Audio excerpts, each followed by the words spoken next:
Seigneur Jésus, nous voici encore une fois devant toi, ô Dieu, pour te bénir et t'adorer, Seigneur. Parce que nous croyons au Dieu qui nous a envoyé au Liam Branham et il nous a ramenés à la foi apostolique. C'est lui qui nous amène à déclarer que Jésus-Christ est notre Dieu. Et c'est pour cela, ô Dieu, nous voulons être bâtis sur ces seules fois, à savoir que Christ en nous, c'est ça l'espérance, la gloire. Ô Dieu, gloire. Alors que nous sommes ici, Seigneur, non pas pour recevoir les pensées d'un homme, mais nous voulons, ô Dieu, la pure parole de Dieu. Amen. Celle que tu as gardée pour nous dans cet âge. Ô Dieu, celle que tu as promis, que quand nous la recevons, elle nous fera briller, Seigneur. Qu'elle chasse les ténèbres dans nos vies, qu'elle chasse la maladie dans nos vies, qu'elle chasse les déceptions dans nos vies, et qu'elle nous accorde la victoire totale. Alors que tes enfants sont ici, Père, laisse que ta présence vivifiante vienne et que les rames soient transformées dans le royaume du Fils de ton amour. Et qu'en partant d'ici, Seigneur, ils puissent dire que leur cœur brillait au-dedans d'eux lorsque toi, le Seigneur Jésus, tu leur parlais, Père. Console-nous, Seigneur, encore une fois ce soir. Sois avec le frère Armand dans son examen, Père. Puisse-tu l'aider, Père, et nous assister ici, Seigneur. Au nom de Jésus-Christ. Amen. Amen. Amen. Amen. Que le Seigneur vous bénisse. Amen. Nous allons ouvrir nos Bibles dans Ésaïe 55. À partir du verset 6.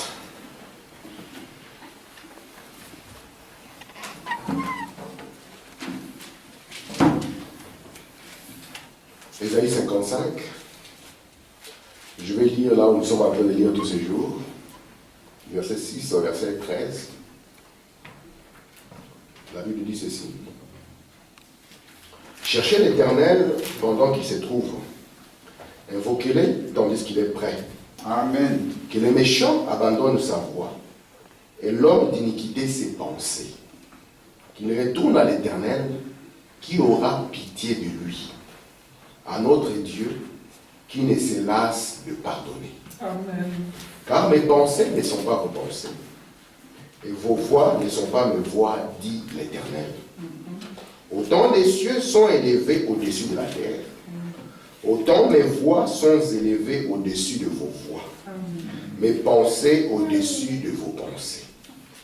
Comme la pluie et la neige descendent des cieux, et n'y retourne pas sans avoir arrosé et fécondé la terre, et fait germer les plantes, sans avoir donné de la sémence au semeur et du pain à celui qui mange. Ainsi en est-il de ma parole qui sort de ma bouche. Et ne retourne pas à moi sans effet, sans avoir exécuté ma volonté et accompli mes desseins. Oui, vous sortirez avec joie, vous serez conduits en paix. Les montagnes et les collines éclateront d'allégresse devant vous. Alléluia! Et tous les arbres de la campagne battront de main. Au lieu de l'épine s'élèvera le cyprès. Au lieu de la ronce croîtra le myrte. Ce sera pour l'Éternel une gloire, un monument perpétuel impérissable. Amen. Amen. Que Dieu ajoute des bénédictions à la lecture de sa parole. Amen. Amen. Je vous salue tous au nom de Jésus-Christ. Amen. Nous remercions le Seigneur de nous garder, surtout de nous conduire ici pour parler de lui. Amen. Amen. Vous savez, il n'y a pas une bénédiction plus grande que celle de parler de Dieu dans son programme. Amen. Comme vous le savez, nous sommes en train de parler sur l'aspect de la pensée. J'ai voulu m'attarder là un peu, donner quelques exemples, parce que je sais que la pensée est quelque chose de capital. Peut-être que nous ne le réalisons pas. Mais tout ce que vous voyez, c'est une pensée. Amen. Si vous voulez adhérer à un parti politique, vous allez demander quel est le programme de ce parti. Et on vous donnera la pensée du parti quant à la conduite des choses. Et nous voyons que le monde tel qu'il est aujourd'hui, c'est toujours une affaire de pensée. Parce que la première bataille qu'il y a eu, Frobana nous dit que la bataille n'a pas commencé sur la terre. Jamais. Elle commença dans un royaume qu'on appelait le royaume des cieux. Et dans ce royaume-là, ce qui a amené la bagarre ou la guerre, c'était une guerre de pensée. lorsque la même guerre va se reproduire sur la terre, nous allons voir que lorsque Lucifer vient s'incarner dans le serpent, c'est qu'il amène une pensée. Et Dieu aussi avait sa pensée. Souvenez-vous que Dieu, lorsqu'il nous a créés, il nous a créés corps, esprit et âme. Amen. Ça, c'est la base de ce que nous croyons. Amen. Alors, frère Samuel, ça c'est la base. Corps, esprit et âme. Yes, sir. Et remarquez maintenant, frère Branham nous dit que dans l'être humain, il y a deux facultés qui pensent. Ce que William Branham appelle l'esprit, il appelle aussi la pensée, ou l'intellect de l'homme. Mais Branham va plus loin. Il dit l'homme n'est pas ce que la pensée de son intellect. Il dit non. L'homme est ce que la pensée de son cœur. Quand Frère Branham l'avait dit, les gens ont dit cette fois-ci, c'est faux. Mais Dieu confirme toujours sa parole. Alléluia. Vous savez, il n'y a personne que Dieu a défendu comme Branham. C'était un âge tellement scientifique et compliqué. C'est ça. Branham vient à la chair, il prêche la sémence du serpent. Vous savez que ça a bouleversé les données. Yes, sir. Branham arrive, il prêche la sémence du serpent. Il monte à la chair, il explique. Il dit, vous voyez, pour concevoir Caïn, le serpent est allé avec Ève avant midi. Et Adam après midi. Et de ces deux-là sont sortis des jumeaux.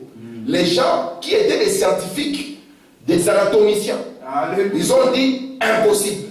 Dieu a dit, je vais vous le prouver. Ça n'a pas tardé dans le journal. Une maman a présenté deux jumeaux. Alléluia. Un noir et un blanc. Et elle-même a précisé qu'elle avait deux hommes, un noir et un blanc. Branham vous dit, voyez-vous ce qui s'est passé? Nous sommes dans un âge où Dieu a défendu le prophète. Yes, sir. C'est pour cela que nous avons besoin de la pensée de Dieu. Amen. Et étant conscient, parce qu'il y a des bases que nous devons établir. Pour que ces bases ne soient jamais, qu'on ne déplace pas ces bornes. Non. Vous voyez, beaucoup de gens, c'est pour ça que j'ai dit que je vais ouvrir un chapitre, on va faire une bonne étude sur la venue du Seigneur. Alléluia. Lorsque nous parlons par exemple que Jésus viendra, lorsque nous disons que Jésus viendra, chacun a sa pensée sur la chose. Même quand on disait une vierge concevra, chaque personne avait sa conception. Et remarquez, la seule personne réhabilitée à interpréter cela, c'est un prophète. Amen. Parce que le Jésus dont nous parlons, ce n'est pas seulement une personne qui a la ressemblance de la photo que nous avons. Parce que William Branham nous dit que nous n'avons pas une promesse qu'il viendra nous visiter ici à l'église. Mais il dit le Jésus dont Branham est en train de parler, c'est la parole de Dieu. Amen. Et le principe de base, c'est que Jésus qui est la parole, il ne vient que. Ça c'est un point que personne ne doit vous séparer de ça. Cette parole qui est Jésus, lorsqu'elle vient, elle ne vient que au prophète. Amen. Elle ne vient pas à un pasteur. Non. Elle ne vient pas à un docteur. Elle ne vient pas à un évangéliste. Elle vient au prophète. Yeah. C'est pour ça que Branham me dit, le risque que la parole vienne alors que le prophète n'est pas là est dangereux. Ça sera une erreur et une erreur fatale comme celle que David avait faite. Frère Branham me dit, lorsque David voulait ramener l'arche, il a consulté tout le monde. À l'exception du prophète, écoutez ce que Branham dit, la Bible, ce que Branham dit, le prophète, virgule, la Bible à laquelle vous ne pouvez rien ajouter ni rien retrancher. Amen. Donc enlever le prophète, c'est être perdu. Amen. J'étais en train de suivre aujourd'hui dans le message les événements modernes. Frère Branham dit, l'aveuglement de ces temps-ci n'est pas un aveuglement naturel. Il dit, un homme peut aller chez l'opticien et avoir 10 sur 10 de vision. Mais, quant à la vision spirituelle, il peut être complètement et totalement aveugle.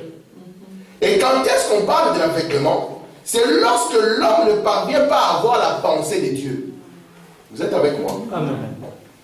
Remarquez un peu. Vous savez que si vous allez... Parce qu'il y a des frères qui pensent que s'ils vont dans une synagogue, ils seront bénis. William Branham nous dit le système harmonique est antichrist. Moi je crois ça de tout mon cœur.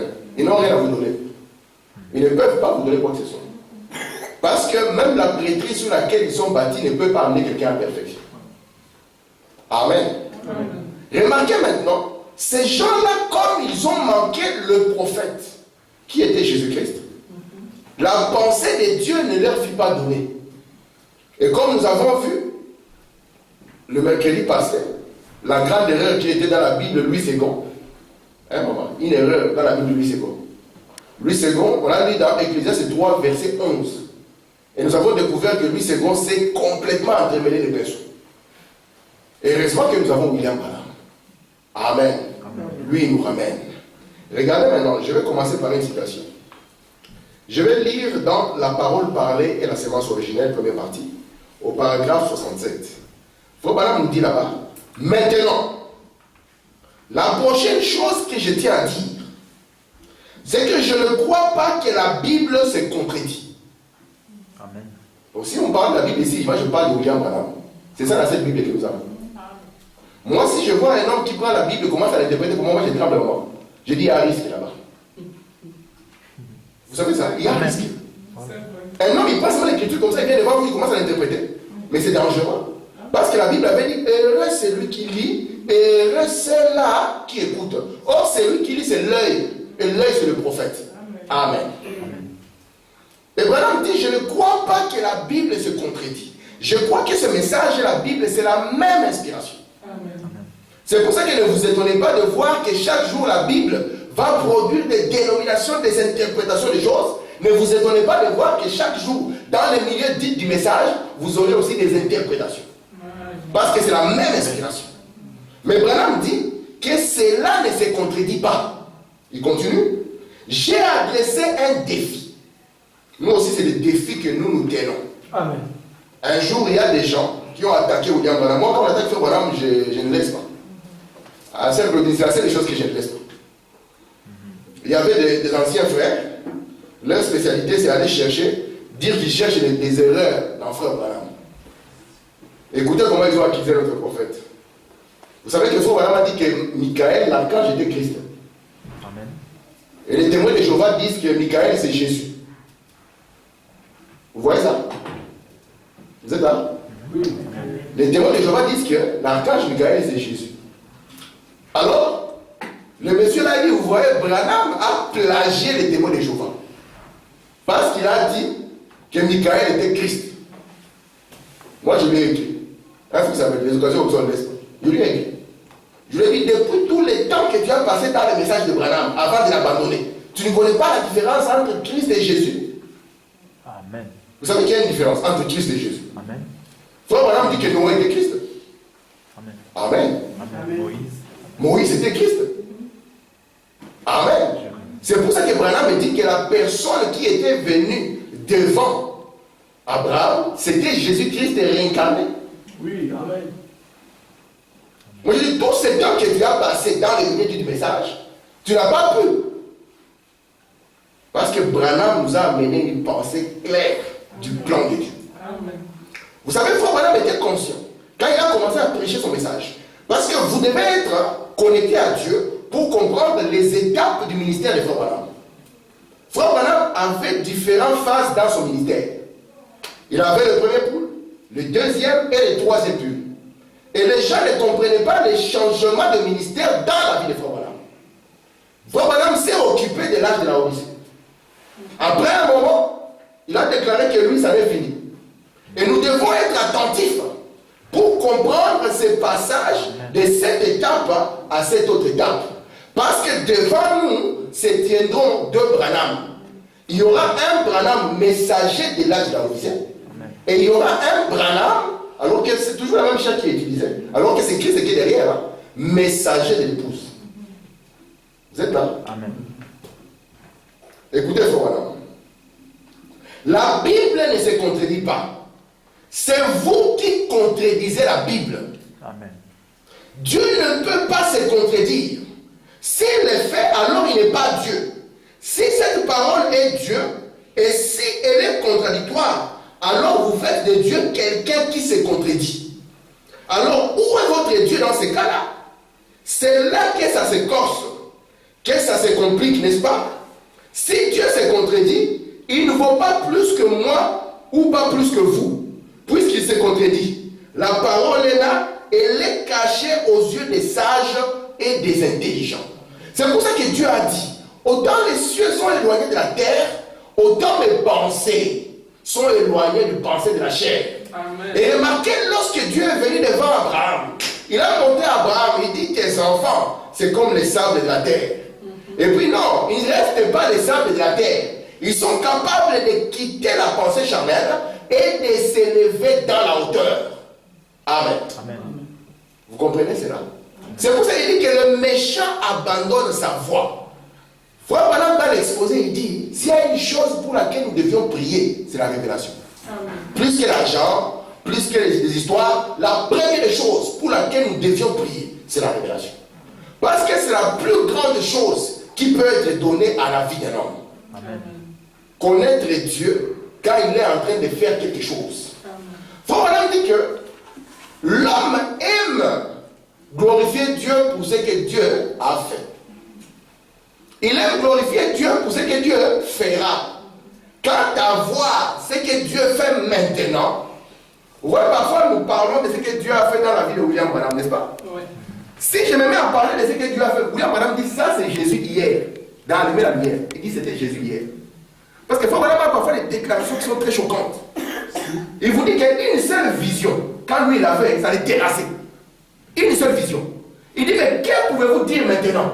Qu'aujourd'hui, il peut avoir 30 visions dans une même réunion. Amen. Amen. Est-ce que ça veut dire que Branham est plus grand que Jésus? Nous avons terminé ce débat. Mais nous ne voulons pas voir simplement ce que Dieu a fait hier. Nous devons être capables de voir ce que Dieu fait aujourd'hui. Et Branham n'était pas la finalité de Dieu. Branham était le deuxième dessein.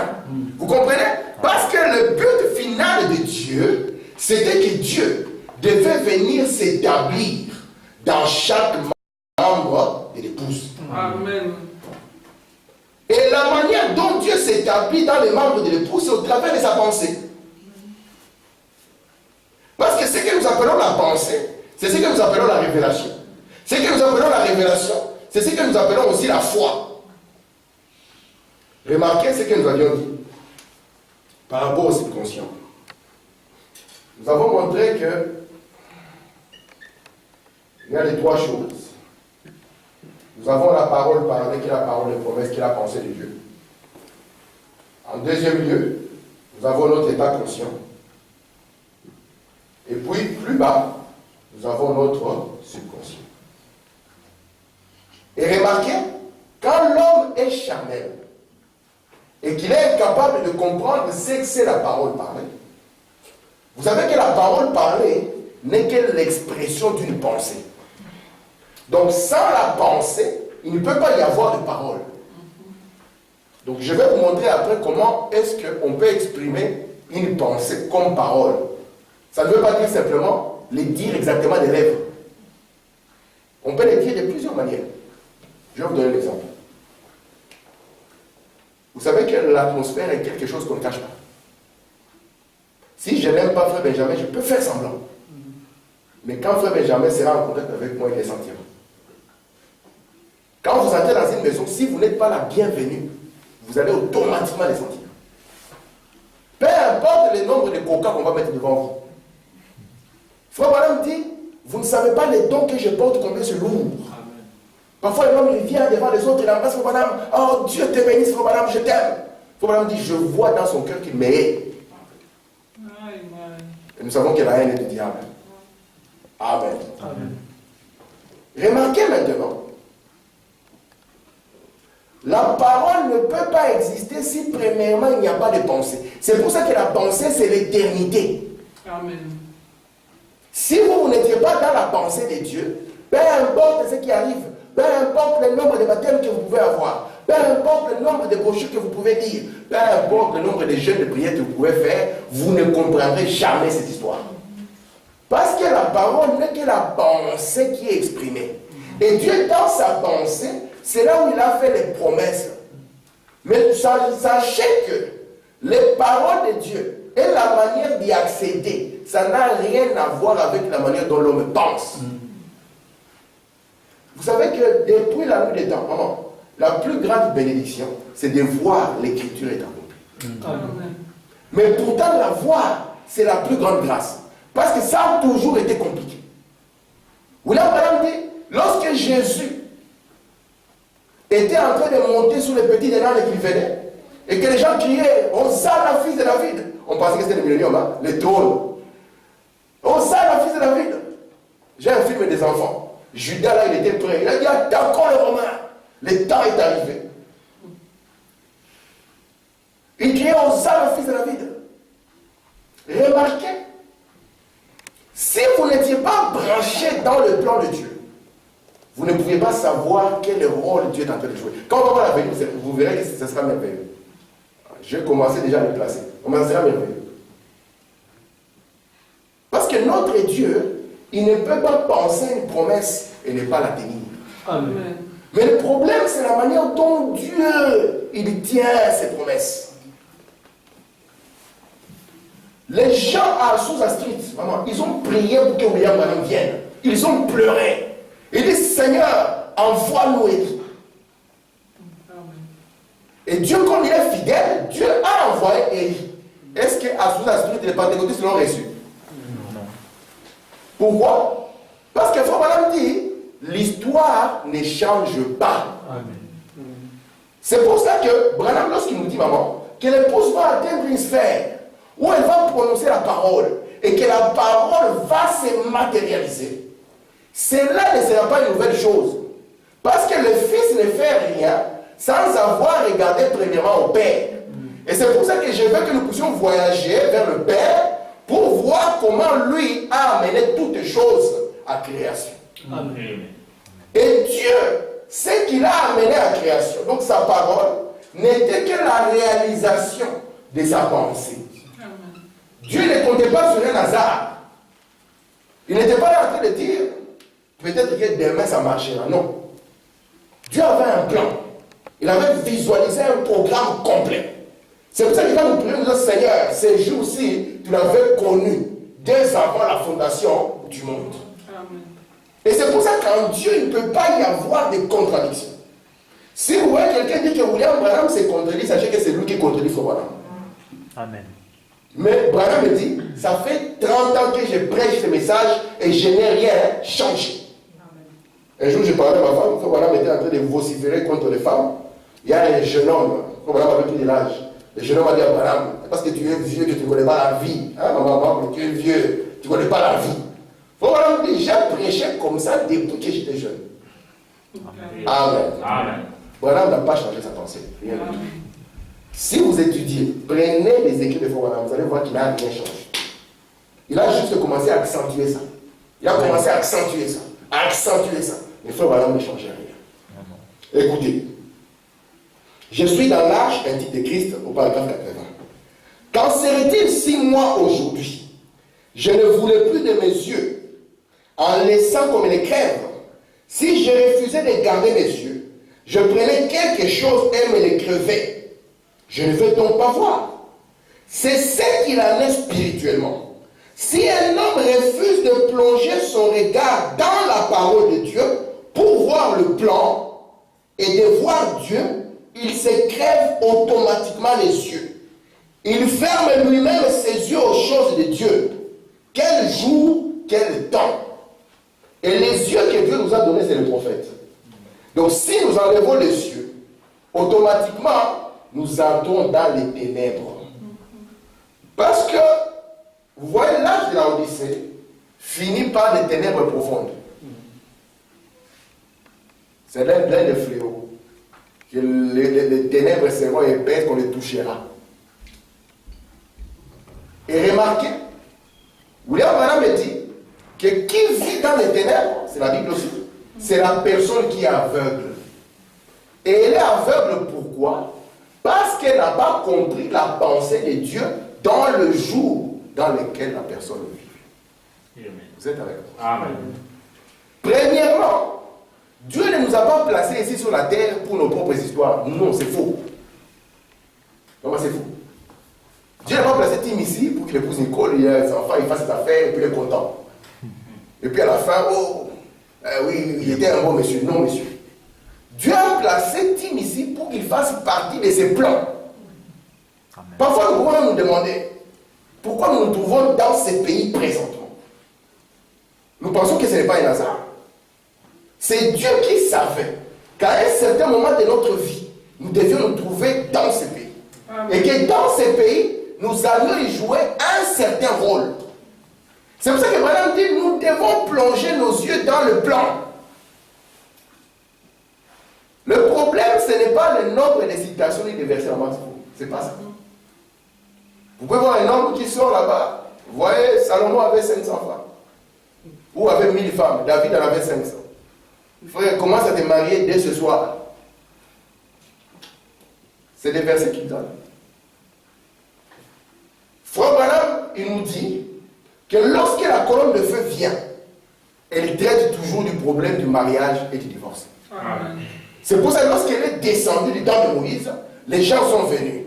Oh, est-ce qu'il est permis à un homme de répudier sa femme et d'en épouser une autre? C'est une question. Moïse leur a dit, donnez des lettres de divorce. Quand Jésus est venu, c'est pour ça que le message d'hier ne peut pas vous faire du bien. Quand Jésus est arrivé, les pharisiens étaient forts, ils étaient sûrs qu'ils avaient la citation. Ils sont venus avec la citation, ils ont dit à Jésus, nous pouvons répudier et épouser encore. Parce que Moïse nous a permis par une lettre de divorce. Jésus leur a dit, c'est parce que vous étiez des incrédules. En d'autres termes, c'est parce que vous aviez un cœur de pierre. Voilà. Mais Dieu avait promis qu'un âge venait. C'est cet âge ici. Où Dieu ôterait le cœur de pierre. Amen. Et il mettait un cœur de chair. Amen. Capable de recevoir les commandements et la pensée de Dieu. Amen. Ça sera le retour en Éden. Amen. Et c'est pour ça qu'il vous dit au commencement, il n'en était pas ainsi. Amen. Quand vous avez les plans, vous comprenez, nous sommes où? Est-ce que nous sommes encore au temps de Moïse? Est-ce que nous sommes encore au temps de Cécile? Est-ce que nous sommes retournés au commencement? Alors quand vous êtes ramenés, vous comprenez quelle est votre position. Parce que vous regardez le plan. Amen. Le mariage et le divorce, surtout à cet âge mauvais, est devenu amer. Hein? Je ne vous mens pas. Un homme, il peut sortir toutes sortes de raisons. Vous voyez, ma femme a injurié ma mère, alors je vais me séparer. Cela n'existe pas. Vous savez ça? Amen. Frère Branham ne nous a pas dit de faire comme ça. Nous avons un prophète parole. William Branham dit qu'il n'y a pas un cas qu'un homme puisse chasser sa femme et se remarier. À moins que ça ne soit que pour motif de fornication. Sa vie avant le mariage, qu'il n'a pas dit. À part ça, Frère Branham dit il n'y a aucune écriture de prendre. Vous voyez le monsieur Philippe Kakou, vous connaissez ce monsieur? Oui. Un jour, lui aussi, il a eu le malheur de s'attaquer à Frère Branham. Il a dit, mon message était un cancer pour le message de Branham. Je lui ai dit, non, là, tu me cherches, monsieur. Je suis avec lui. Je lui ai dit, un prophète, hein, tu ne peux pas te déclarer prophète comme ça parce que tu es un Africain, et puis tu dis que parce que tu es Africain, nous, on va te soutenir. Nous ne sommes pas dans le tribalisme, nous. Amen. Nous connaissons la pensée de Dieu. Amen. La personne qui pose cette pensée, qu'elle soit un Chinois, ou je ne sais pas moi, un Esquimau, nous serons avec cette personne. Amen. Moi, je dis, le prophète, il est d'abord la parole de Dieu inscrite dans sa propre vie. La vie de Branham, c'est les âges de l'église. Amen. Il prend son premier enfant, il l'appelle Billy Paul. Vous voyez tous les 7 âges. Vous voyez de Paul jusqu'à Billy. Amen. On peut continuer, vous allez voir, même ses enfants, c'est là-dedans. C'est pour ça que Dieu, lorsqu'il envoie un don comme ça, Dieu le protège. Mais ce monsieur-là, il était déjà marié 3-4 fois. Répudié, marié, toi. Moi, j'ai pris seulement la Bible, je lui ai dit, tu n'es pas un prophète. Quand je lui ai envoyé son coup de matraque, il m'a envoyé une invitation sur Facebook pour que nous puissions être amis. Je dis des amitiés comme ça, niette, monsieur. Il faut d'abord refuser que tu es prophète. Et dire que Branham c'est le prophète de l'autre jour. Amen. Là, nous serons des amis. Amen. Parce que ce que nous voulons promouvoir, c'est la pensée de Dieu. Amen. Ce qui fait du mal et du tort et qui va rendre les messages la mer, c'est parce que la pensée de Dieu n'est pas promue. Vous comprenez ça? Amen. On ne veut pas promouvoir les plans. Et sans les plans, vous ne pouvez pas jouer au puzzle. Vous savez que si moi je viens avec le... Ça c'est littéral, je mets ça non. En Afrique, il n'y a pas trop de puzzles. Ici, il y en a quand même. Pour que vous puissiez réussir à jouer à ça, il faut que premièrement vous puissiez avoir votre modèle. Même s'il y a 1000 pièces, même s'il y a 10 000 pièces, si vous avez la base de la photo principale, vous pouvez jouer. Amen. Et nous qui avons joué, qu'est-ce que nous commençons à faire? Nous commençons à faire d'abord le cadre. Nous faisons d'abord l'extérieur. Parce qu'une fois que nous faisons l'extérieur, tout doit entrer dans le plan. Amen. Amen. C'est pour ça que nous prêchons d'abord les 7 âges de l'Église. Parce que tout sort des 7 âges de l'Église. Amen. Amen. Je vais dire encore Fobalam. Fobalam nous dit ceci. Je suis dans question et réponse. Qu'il a prêché le 23 décembre 59, paragraphe 6. Alors, on pourrait même bien faire ressortir les sujets. Si cela ne coïncidait pas avec les restes de l'écriture, ça serait faux de toute façon. Si on le dirige dans n'importe quel sens, ça doit s'accorder avec tout le reste des Écritures. Et toute l'Écriture s'accorderait si elle est correctement assemblée. C'est exactement ce qu'un grand puzzle. Si je dis quelque chose de faux, alors Dieu pardonne-moi. L'Écriture est quelque chose de comparable à un puzzle. Vous voyez? Elle est toute fractionnée et mélangée dans une boîte. Vous voulez comprendre le 7e psaume? Maman, je vais lire la brochure du 7e psaume. Vous entrez dans la brochure du 7e psaume, il ne dit rien dans le 7e psaume. Il a prêché le 7e psaume lorsqu'il a parlé de la brèche. Parce que l'écriture qu'il a pris, c'est Apocalypse 10, 1 à 7. Et il faut maintenant dire qu'Apocalypse 10, 1 à 7, c'est le 7e psaume. Et Branham se présente lui-même, je suis le messager du 7e psaume. Pourquoi est-il le messager du 7e psaume? Parce que le 7e psaume, c'est la venue du Seigneur. Et dans la venue du Seigneur, il savait qu'il est le messager. C'est pour ça qu'il dit que mon message, c'est d'être précurseur de quoi? De la venue de Christ. Et Christ, c'est quoi? Ce n'est pas. Parfois, tu poses la question, ouais, vous voyez, c'est quoi cette nuée? Ce n'est pas la venue du Seigneur, frère. C'est la venue de la parole. Et quelle est la différence entre le Seigneur et la parole? Confusion. Amen. Amen. Donc c'est pour ça que nous voulons que ces choses soient en nous.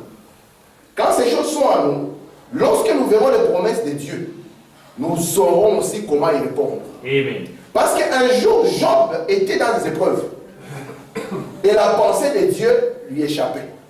Vous voyez que les épreuves de Job faisaient partie du programme de Dieu. Vous êtes avec moi? Amen. Et remarquez, Daniel un jour était aussi dans les tourments. Mais les tourments de Daniel faisaient aussi partie du programme de Dieu. C'est pour ça que je ne veux pas que nous puissions dissocier notre petite vie du programme de Dieu. Amen. Amen. C'est pour ça que nous devons chercher premièrement le royaume. Amen. Donc voilà, qu'est-ce que le royaume? Voilà, le royaume, hein, c'est la parole de Dieu, rendue esprit et vie dans votre propre vie. C'est ça le royaume. Amen. Amen. J'aurais voulu qu'il y ait un royaume avec une longue table. Non. Frère Samuel, il y aurait une longue table. Et Jésus monte. Parce que il faut dire, Jésus montera sur la table. Et il viendra, maman Claudine, pour essuyer nos yeux. Gloire à Dieu. Merci Seigneur. Écoutez ce qu'on voit là. Dans la loi qui a une ombre, paragraphe 33. Voilà, dit ceci. Dieu s'est tenu là et il a dit, ici est mon programme.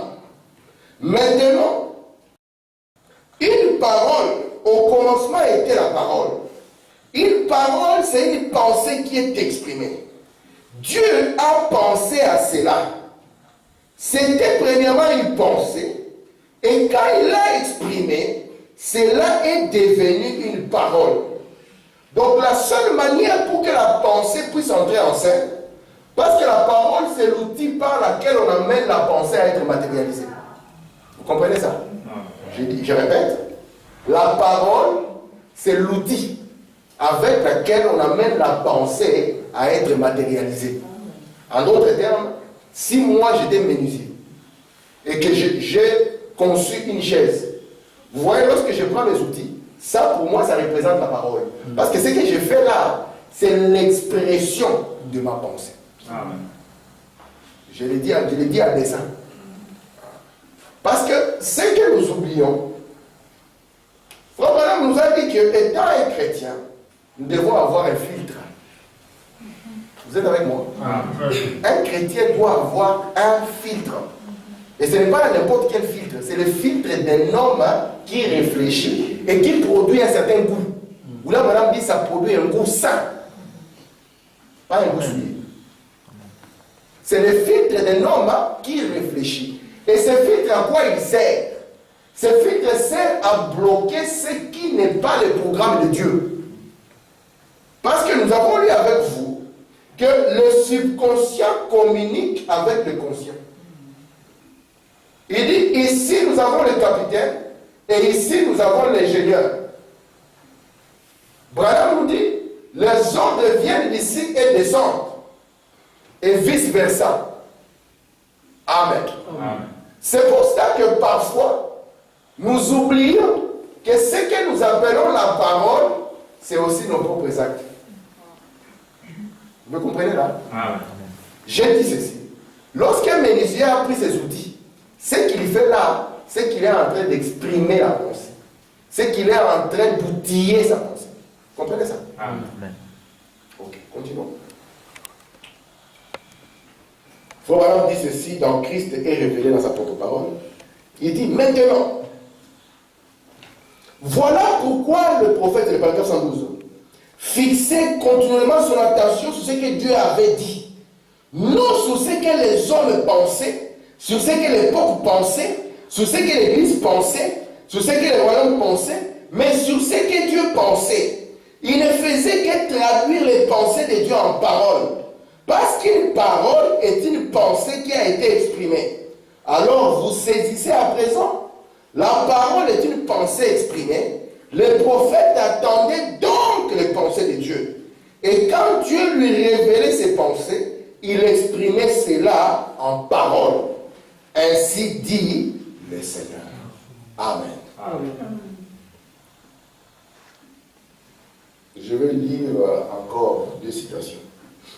Je vais prendre l'union invisible. Quand dans votre pensée, vous n'avez pas le plan de Dieu, si le plan de Dieu ne vous est pas transmis, parce que le but c'est qu'il est dans votre cœur, si le plan de Dieu ne vous est pas transmis, dans cet endroit ici, vous allez connaître ce qu'on appelle la tribulation. Vous êtes avec moi? Amen. Quand on était petit, moi je viens d'une famille catholique, un frère Samuel, Yogo Santo, très catholique. Alors, dans cette famille, ma mère et moi, nous avions l'habitude de prier ensemble. Et on recevait les messages d'un monsieur, parce qu'on voulait avoir un messager aussi. Et ces messieurs-là nous parlaient de la part de la Vierge Marie. Et on va vous dire, Frère Branham dit que quand un homme a faim, il mangera même dans une peine. Et les messieurs là, ils s'étaient donné le nom de petit caillou, une petite révélation. C'était vraiment une petite révélation. Frère Branham dit, je suis fatigué de voir un petit peuple qui reçoit une petite parole prêchée par un petit prédicateur. Et c'était exactement notre cas. Et ces messieurs disaient que bientôt sur la terre, il y aura des attaques des esprits.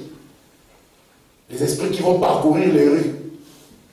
Il dit, gare aux maisons dans lesquelles on ne prie pas les chapelets.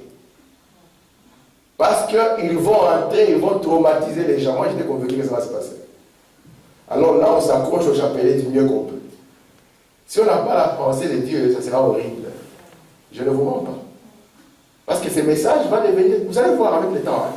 Regardez déjà, on n'a pas encore 100 ans. Regardez déjà où on allait. Amen. On n'a pas 100 ans. Regardez déjà où on allait. Imaginez encore 20 ans. D'ailleurs, la jeune génération ici va oublier même qu'il y avait William Branham. Ils vont connaître que les pasteurs fondateurs, c'est elle. Ainsi dit les pasteurs. Et bientôt, les prédications des pasteurs, on va les imprimer.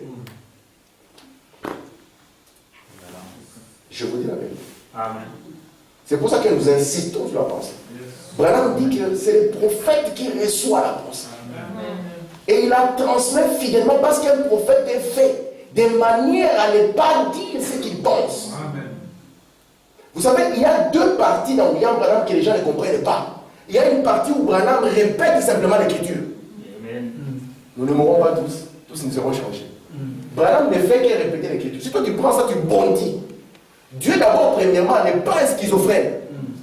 Un schizophrène, c'est quelqu'un qui peut donner deux avis différents sans passer d'un état à l'autre. Il dit, tu es poussière, tu retourneras à la poussière, et il revient ici, nous ne mourrons pas tous nous serons changés. William Branham dit, c'est pour ça que Dieu nous envoie le ministère de réconciliation pour qu'il prenne les deux et montrer qu'il n'y a pas de contradiction. Amen. Lorsqu'il dit nous ne mourrons pas tous, qu'est-ce que Frère Branham est en train de dire? D'abord, cette promesse de nous ne mourrons pas tous, elle n'est pas nouvelle. Elle a commencé depuis la nuit des temps. Lorsque Dieu, même il avait dit à Siméon et Anne que vous n'allez pas mourir. Il avait dit à Jean que Jean ne mourra pas. D'abord, c'est pour ça que la Bible a rectifié vite, en disant qu'il savait mal compris. Mais Jésus a dit qu'il ne mourra pas jusqu'à ce qu'il voie ma venue. Et Branham dit que Jésus a accompli ça. Est-ce que vous l'avez fait, Branham? Si vous l'avez fait, Branham, quelqu'un peut vous coincer avec ça. Il sort, mais on avait dit qu'il ne mourra pas. Non, mais tu vois, la Bible avait dit qu'il n'avait pas bien compris. Non, on avait dit qu'il ne mourra pas. Frère Branham dit qu'il avait vu l'avant-première de la venue du Seigneur, Matthieu 17. Parce que Dieu ne peut pas se contredire. J'aime beaucoup les prophètes. Amen. Vous savez, les témoins de Jéhovah, nos amis, que nous aimons beaucoup, ils ont regardé dans l'Ancien Testament, il y avait 12 tribus, avec les noms que vous connaissez des enfants d'Israël. Dans le Nouveau Testament, dans l'Apocalypse, ils ont vu que, il y a des noms qui ont disparu. Le nom d'Ephraïm est parti, le nom de Dan est parti. Ça a été remplacé par Lévi et par Joseph. Quand les témoins de Jéhovah ont vu ça, ils ont dit, vous voyez, ça signifie que ça, ce n'est qu'un type, c'est nous les témoins de Jéhovah. Maintenant, quand tu tombes sur un témoin de Jéhovah, tu dis, assis-toi là, je vais te montrer la pensée de Dieu. Pourquoi est-ce que les deux là n'y sont pas? Vous devez être humain. Vous savez, frère. Amen. Alors ne laissez pas un pasteur venir prendre la place du prophète. Ne laissez pas Tim prendre la place du prophète. Non. Non, monsieur. Qu'est-ce que moi je vais vous donner? D'ailleurs, vous pouvez m'aimer et donner mon nom à votre enfant. Et puis demain, moi et vous, c'est la guerre. Qu'est-ce que vous allez faire? Changer le nom de l'enfant. C'est ce que nous avons connu, non? Vous aimez votre ami, le nom. Boum. Moi, je connais un pasteur au Congo, avec son ami, il donne le nom. Il donne même les noms, prénoms, tout. Et puis demain, c'est la guerre totale entre les deux. Mais à chaque fois que tu regardes cet enfant, il te rappelle des histoires. Mais là, tu es obligé encore de réchanger les noms. Mais nous avons un prophète confirmé. Amen. Si vous donnez même votre nom, le nom de votre enfant, vous donnez le nom de Frère Branham, vous êtes tranquille. Vous savez que c'est un nom que Dieu a accepté. Amen. Dieu l'a accepté. Et moi, j'ai refusé de voir Jésus en dehors de William Branham. J'ai refusé ça. Parce que Frère Branham me dit, écoutez bien, il prend l'écriture, la prédication de la croix est un aveuglement. Il dit, c'est exactement ce que fait Billy Graham et Oral Roberts. Il vient devant les gens, Jésus est mort pour vous. Mais dis aux gens, qu'est-ce que la croix a produit? Amen. La croix vous a produit vous. Amen. Amen. Et quand vous insistez que la croix m'a produit moi, vous savez comment on détecte le péché? C'est de commencer à parler de Jésus. Je suis merveilleux, tout le monde, alléluia, a sauté. D'ailleurs, les pasteurs qui ont peur, ils ont dit, il faut vraiment attacher l'église à Jésus d'Hoffmann. Il faut l'attacher, vous comprenez la divinité suprême. Ce n'est pas parce que vous prêchez avec force que ça reste. Frère Branham nous dit, l'exposé, révélation de Jésus-Christ. Il dit, quelle est cette révélation? Il dit, ce n'est pas tellement parler de qu'il était Dieu. Ça, nous le croyons. Même les diables le savaient. Que Dieu avait fait de lui Dieu. N'est-ce pas? Amen. Mais il dit, mais c'était ce qu'il serait au cours des âges de l'Église et son œuvre future. Amen. Amen. Il faut vraiment dire, mon ministère est de vous dire qu'il est ici présent. Amen. Il dit, et je vais vous tourner les dos pour vous montrer que Jésus, il dit bien Jésus de Nazareth est ici. Amen. Si vous voulez rester sur le plateau, il dit Jésus de Nazareth ici. Amen. Amen. C'est pour ça que nous allons voir la notion de l'apparition. Nous allons voir la notion de la venue, n'est-ce pas? Tout cela. Vous permettez que je dise encore une citation. Amen. Dans l'union invisible, il faut pas nous dire ceci. Excusez-moi. Paragraphe 81. Si donc c'était considéré comme un acte de folie, ça l'est aussi maintenant. Regardez le monde entier, prouve qu'il est fou. Regardez le meurtre et les autres choses qui se passent maintenant dans le monde de la folie. Amen. Vous savez que la colère est le premier degré de folie. Nous avons vu des pasteurs monter à la chair en pleine colère. Qu'est-ce qui se passe? Ils demandent les autres journalistes de venir faire l'interview en pleine colère. Il faut qu'on dit de meurtre, il dit c'est la folie. C'est moi qui ai raison. Écoutez William, voilà. Regardez le maître de choses qui se passe maintenant. Tout ce qui arrive vient accomplir l'Apocalypse.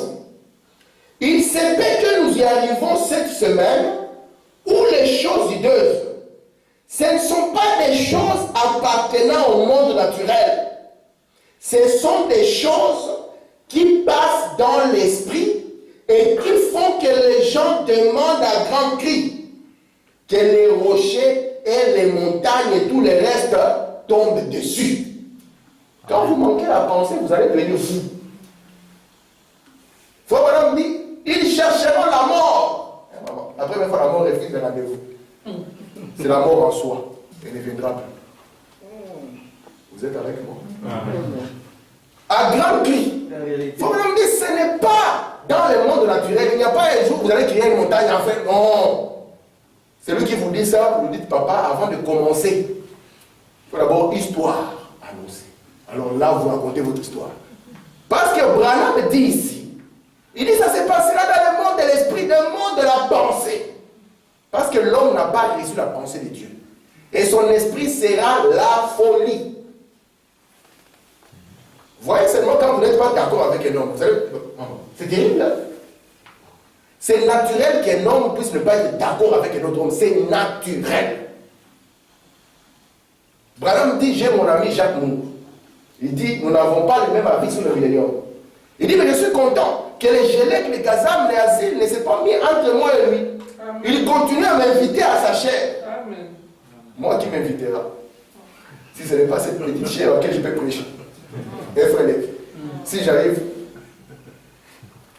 le millénariste il est là, l'idolâtre il est là. C'est la folie qui tape les esprits des hommes.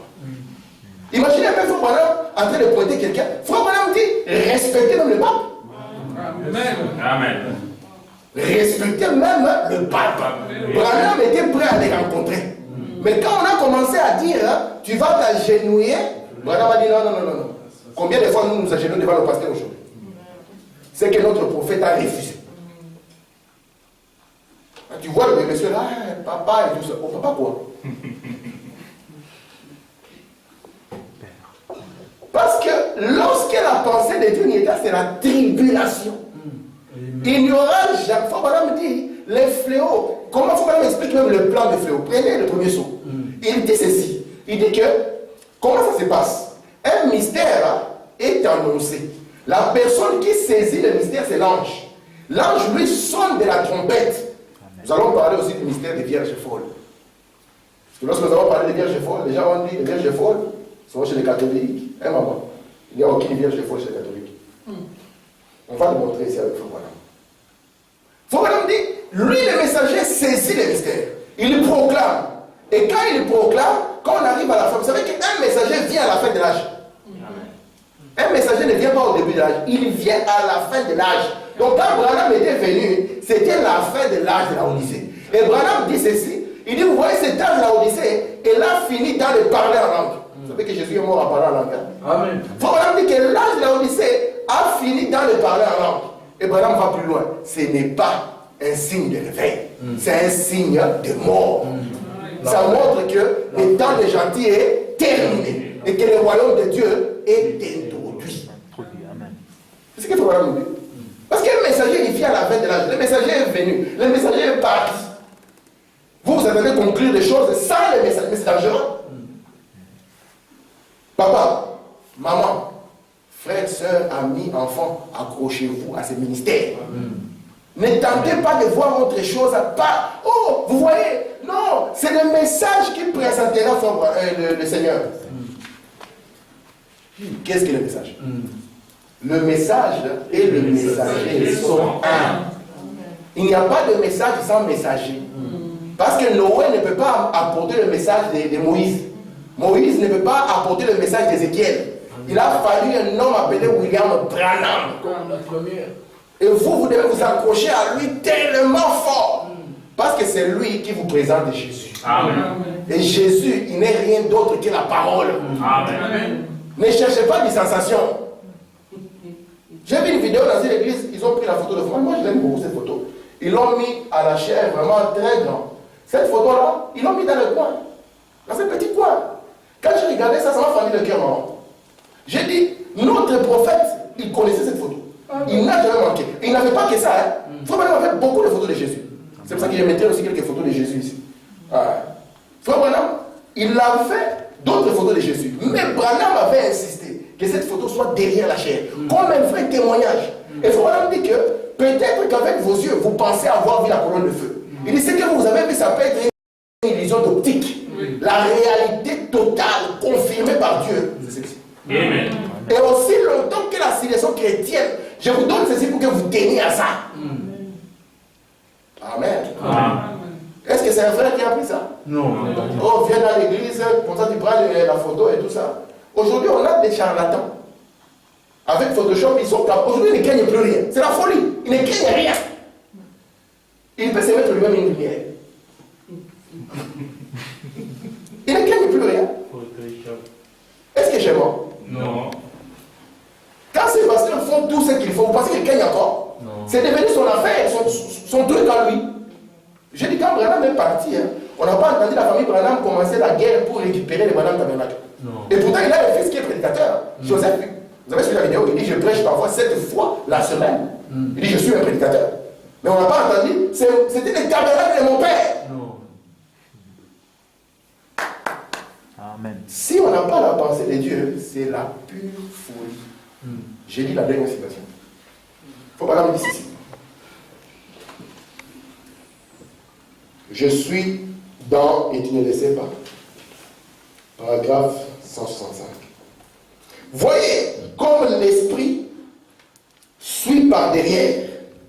Et au nom du Seigneur, il viendra un temps où les gens deviendront complètement fous. La Bible le dit. Ils crieront, hurleront, avec des énormes choses hideuses dans l'imagination de leur esprit. Ce sont les radios et tout. Amen. Les programmes de télévision qui les produisent. On verra paraître sur la terre des fourmis de la hauteur de 14 arbres. On verra un oiseau au-dessus de la terre avec des ailes de 4 ou 5 mètres d'envergure. Et des gens verront ça, ils crieront, ils hurleront, ils imploreront miséricorde. Ce sera les fléaux. Un monsieur va sortir un film, Left Behind. Un pasteur en train de prêcher.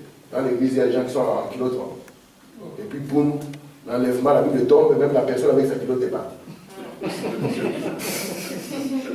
Mais vous connaissez ce film? Vous connaissez, non? Oui. Ça, c'est la pensée humaine. Ça, c'est la pensée naturelle. Moi, je me suis dit, c'est quoi ça? On n'a même pas eu le temps d'enseigner à cet homme qu'on ne se pointe pas comme ça dans la maison de Dieu. Et puis, par la vie est restée, il est parti. Ça, c'est la pensée humaine. Mais voilà, me dit, la folie va attraper les gens. Je vous ai dit comment une maman, elle essaie de récupérer les dettes qu'elle a par rapport à la même chose. Frère, c'est que tu ne me respectes pas, tu n'iras pas. Mais papa, je n'irai pas où? C'est parce que les chrétiens d'aujourd'hui, ils n'ont plus la force, ils se laissent faire. C'est vrai. Frère Branham dit que les chrétiens du temps de Paul, tu montais ici, tu commençais tes histoires. Ces gens-là, ils te regardaient droit dans les yeux et te disaient tu es faux. Amen. Amen. Mais tu es faux. Amen. Pourquoi pas manquer respect? Non, tu es faux parce que tu ne dis pas. C'est que Paul a dit. Moi, je dis ces gens sont des charlatans et moi, je les appelle des trafiquants. Vous savez pourquoi ils sont trafiquants? Ils ont une autre confiance en nous disant qu'ils viennent nous parler du messager que Dieu nous a donné. Après un moment, ils ont mis les messagers de côté. C'est comme l'ami de l'époux qui va devenir lui-même l'époux. Détournement. Amen. Amen. Et vous allez voir quelqu'un qui regarde comme ça, un film comme ça, il ne dort pas la nuit. Oh, je vais me sanctifier. Mais ce qui sanctifie, ce sont les mystères. Yes, sir. Frère Branham dit que le ministère de ce septième ange consiste uniquement dans les mystères. Amen. Oh frère, ils aiment que les mystères. Tu aimes que on aime quoi? Au jour de la voix du septième ange, le livre mystérieux sera ouvert. Et nous recevrons la pensée de Dieu. Lorsqu'il dira, qu'est-ce qu'est l'enlèvement? Nous allons dire, ah merveilleux Seigneur, tu es bon. Lorsqu'il dira, qu'est-ce qu'est le millénium? Il dira, oh Seigneur, tu es bon. Hein, frère Seigneur? Jésus est venu, les morts sont ressuscités, nous attendons l'enlèvement. Mais ça, si tu dis le cri, la voix, tu as peur de la trompette. Pourquoi ne pas donner la trompette en même temps? Hein, maman? La trompette attend qui? Qui est-ce qui la sonnera? C'est toi. Oh, le septième ange, c'est au jour de son ministère que tout se passe. Amen. Gardons le septième ange, mes amis. Maintenant, nous allons revenir après au circoncision, n'est-ce pas? Pour finir ce chapitre, pour entrer dans la vie du Seigneur. Mais gardons le messager. C'est quasi important. Frère Branham me dit, lorsque le messager part, c'est là où viennent des anges déchus. Amen, amen, amen. Et vous savez, quand est-ce qu'un homme est devenu un ange déchu? C'est lorsqu'il a perdu la pensée de Dieu. Quand est-ce qu'on coince l'ange déchu? Lorsqu'on vient avec les vraies définitions. Qu'est-ce qu'est l'enlèvement? Branham a dit que l'enlèvement, c'est le rapture. Je vous demande, mes frères, en tant que chercheur, entrez sur Google Translation, tapez rapture, regardez la traduction. Un moment, on dira l'extase. C'est ce qu'on dit simplement, point. On ne dit pas autre chose. Et Branham a insisté. Il dit, le mot que je place ici n'existe même pas dans la Bible. Mais tous nous faisons fâcher. Oh, frère Branham, comment tu fais ça? Qui t'a permis? Mais nous savons que la pensée est plus forte que l'écriture. Frère Branham savait de quoi il était question. Amen. Lorsqu'il dit, nous ne mourrons pas tous, nous allons détailler toutes ces choses. Parce que c'est la promesse de Dieu. Il dit que lorsque le Seigneur viendra, nous ne mourrons pas tous. Nous qui serons là à l'avènement du Seigneur, nous serons fait quoi? Nous serons transformés. Nous allons voir qu'est-ce que William Branham dit. Parce que s'il n'y a pas Frère Branham, c'est dangereux, les amis. Il a dit. S'il n'y a pas Frère Branham, c'est dangereux. Toi, tu es une pauvre blanche, on va te faire porter un grand foulard comme une sœur religieuse. On va te dire que c'est ça le voile que Dieu t'a donné. N'est-ce pas, maman Claudine, tu connais ça, non? Restons avec la pensée de Dieu. Que Dieu bénisse. Amen.